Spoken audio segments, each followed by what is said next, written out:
국내적으로는 불법 체류자 단속이 강화될 것이고, 국외적으로는 비자 발급 심사가 더욱 까다로워질 것입니다.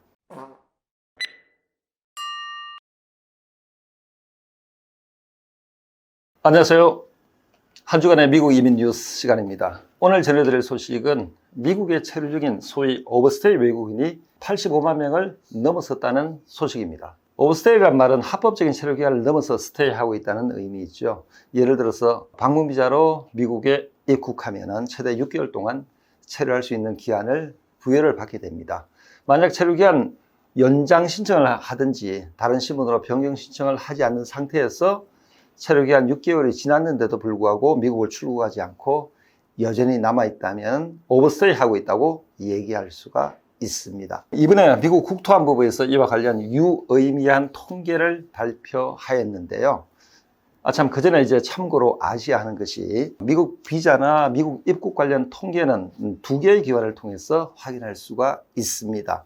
하나는 미국 국무부고 다른 하나는 이민국이 소속되어 있는 국토안보부입니다. 미국 국무부는 매월 이민비자, 비이민비자 발급 현황을 발표하는데 국가별로 카테고리별로 발급 현황을 발표하기에 어떤 카테고리가 어디에서 그달에 몇 개가 발급이 되었는지 확인을 하려면 국무부 사이트에서 쉽게 확인이 가능합니다.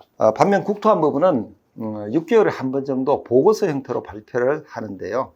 비자 발급이라든가 미국 입국 현황 등을 국가별, 나이별, 성별, 입국 공항별로 상세히 정리를 합니다. 그뿐만 아니라 트렌드라든가 캐릭터까지 분석하고 오버스테이 비율까지 통계를 내어 이를 정책에 반영을 합니다.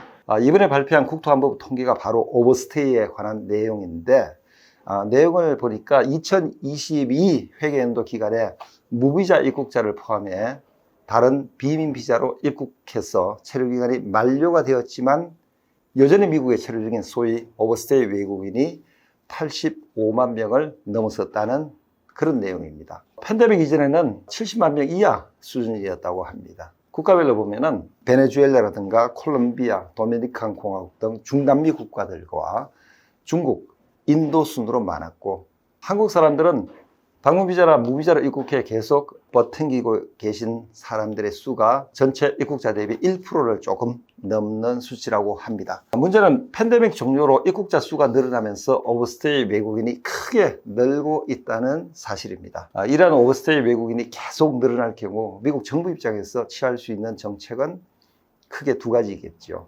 국내적으로는 불법 체류자 단속이 강화될 것이고, 국외적으로는 비자 발급 심사가 더욱 까다로워질 것입니다. 따라서 미국 비자 발급을 준비하고 계신 분들이라면 이전보다 좀 더 철저한 준비를 하셔야 된다 하는 당부의 말씀을 드리고자 이 소식을 전해드립니다.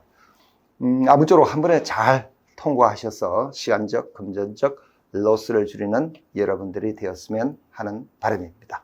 지금까지 정만석 미국 변호사였습니다. 감사합니다.